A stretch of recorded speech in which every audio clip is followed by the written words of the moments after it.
Olá, semioticistas. Então, no vídeo anterior, nós realizamos a leitura do texto a partir do qual realizaremos a nossa análise. E para iniciá-la, nós diríamos que o texto ele é uma narrativa singular, né? Com efeito, porque se situa a montante da narrativa. Recai sobre os pré-requisitos de toda a narração, sobre o que lhe determina qualquer possibilidade de desenvolvimento. Como em uma espécie de tartamudez narrativa, enuncia numa repetição circular as condições de existência elementares da narrativa. Ou seja, manifesta então indiretamente, por assim dizer, pela negativa, manifesta suas exigências mais fundamentais e precisamente sua sintaxe básica, que é a da transformação. Então, a busca repetitiva do sujeito é exatamente, no caso, a de uma transformação, de uma mudança de estado. Em outras palavras, mudança de um programa narrativo. Nenhum esquema narrativo no horizonte, nem mesmo qualquer percurso, apenas o imperativo do percurso narrativo. Vejamos o progresso. A palavra progresso, nesse texto, forma, por sua repetição no final de cada sequência, o termo recorrente, o leitmotiv. O termo recorrente do texto, ele aparece 9 vezes. Progresso, a sua definição no dicionário Petit Robert, diz o seguinte, abre aspas, mudança de estado que consiste em uma passagem a um grau superior, fecha aspas. Então, não deixa essa definição, a sua definição, não deixa de atrair a nossa atenção. Ou seja, é a própria definição do programa narrativo de conjunção. Então, em outros termos, o progresso, entre aspas, é a manifestação lexical da estrutura narrativa elementar. Ou seja, o estado 1, logo o fazer transformador, e logo um estado 2, cujo princípio se firma, lembremos, no jogo alternado da relação entre actantes, sujeito e objeto, assim definidos reciprocamente pela junção, ou seja, as disjunções ou conjunções. Então, essa observação lexical confirma, portanto, o caráter particular da narrativa, intuitivamente percebido. Ou seja, antes de ser a busca de objetos de valor, ela nos apresenta a busca do que condiciona toda a busca, suas metas e suas aquisições, a busca do programa narrativo.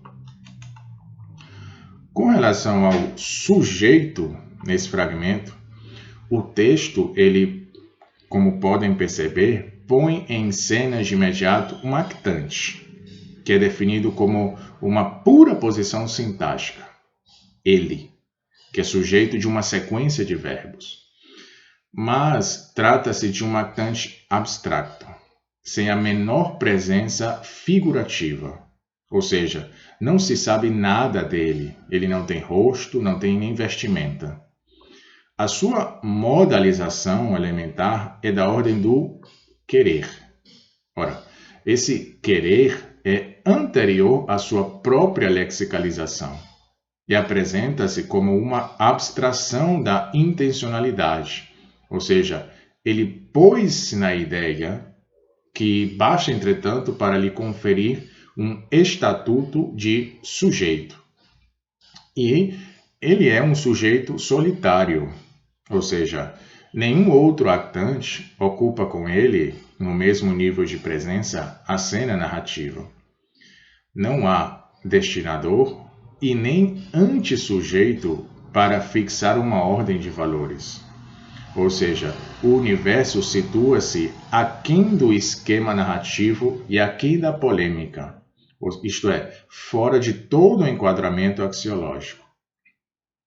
Então, ainda com relação ao sujeito, nós podemos seguir na superfície as variações dos predicados do querer fazer, ou seja, desde o fragmento pôr na ideia e ele queria, ele quis, ao simples vou.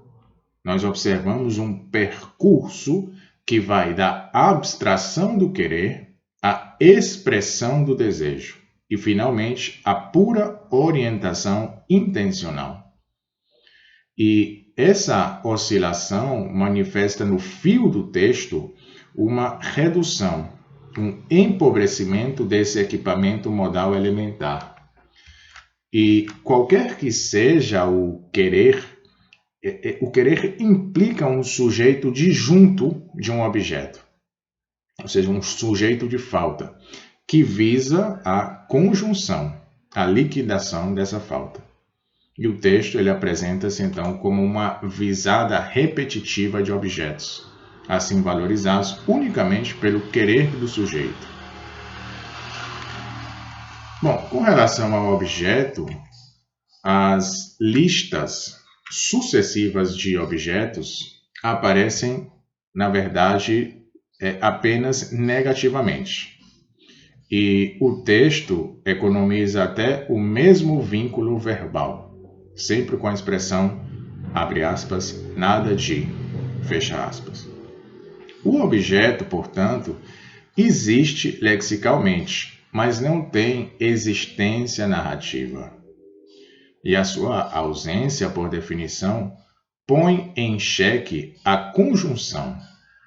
Ou seja, enquanto a narrativa se busca, na verdade, enquanto a narrativa se reduz à busca de uma junção, a negatividade indica que não há sintaxe juntiva possível.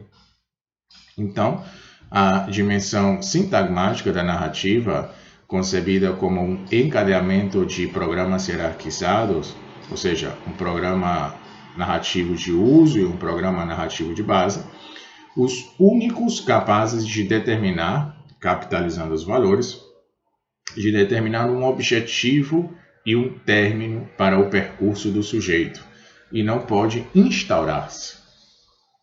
Então, além disso, o texto reduz-se a um inventário paradigmático, seja uma lista de objetos inscritos nos conjuntos de objetos e de ações, formando configurações discursivas cristalizadas.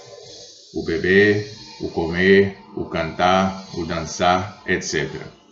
Então, o texto, na totalidade de suas sequências, presentifica, pois, sem sucesso, nós poderíamos dizer, esses dois actantes e apenas eles, o sujeito e o objeto.